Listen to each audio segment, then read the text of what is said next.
মধ্যপ্রাচ্যের এই সংকট শুরু হয়েছে। মাননীয় প্রধানমন্ত্রী জনাব তারেক রহমান, পররাষ্ট্র মন্ত্রণালয়, প্রবাসী কল্যাণ ও বৈদেশিক কর্মসংস্থান মন্ত্রণালয় সহ সংশ্লিষ্ট সকলকে নির্দেশনা দিয়েছিলেন যখন ফ্লাইটগুলো বন্ধ হচ্ছিল যাত্রীদের থাকার ব্যবস্থা করা সহ তাদের সংকট নিরসনে সমন্বয় করে কাজ করা। এবং আজকেও আমরা দুজন নিহতদের পরিবারের সাথে কথা বলেছি। বাচ্চু মিয়ার পরিবার, টাঙ্গাইলের যিনি মারা গিয়েছেন, আমাদের মাননীয় পররাষ্ট্র প্রতিমন্ত্রী শামা ওবায়দ, তিনি তার পরিবারের সাথে কথা বলেছেন।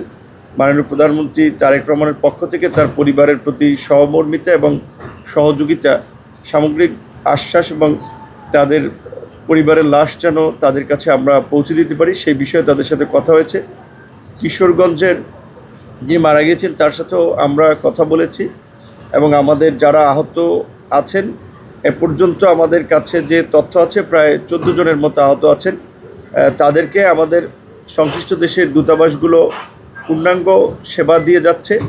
তো আমরা আমাদের বাংলাদেশি প্রবাসী ভাইরা যারা বিশেষ করে মিডল ইস্টে আছেন তাদের প্রতি আমরা এখনকার আসলে এই সংকটটা আমাদের হাত নাই, আমরা তাদেরকে নির্দেশনা বা পরামর্শ এটুকু যে যতটুকু সম্ভব সংঘাতপূর্ণ এবং বিশেষ করে যেগুলো আক্রমণের লক্ষ্যবস্তু হচ্ছে এই সমস্ত এলাকাগুলো একটু এড়িয়ে চলা এবং যখন সতর্কতা সাইরেন সহ সংশ্লিষ্ট দেশগুলো যে দিক নির্দেশনা দেয় সেটি একটু মেনে চলা। একই সাথে আমরা একটা কথা বলবো যে যেহেতু আমাদের এই দেশগুলোর সাথে দীর্ঘদিনের দ্বিপাক্ষিক সম্পর্ক, বাণিজ্যিক বিভিন্ন ধরনের সম্পর্ক আছে, কাজে ওদের দেশের আইনের প্রতি আমাদের একটু শ্রদ্ধাশীল হতে হবে।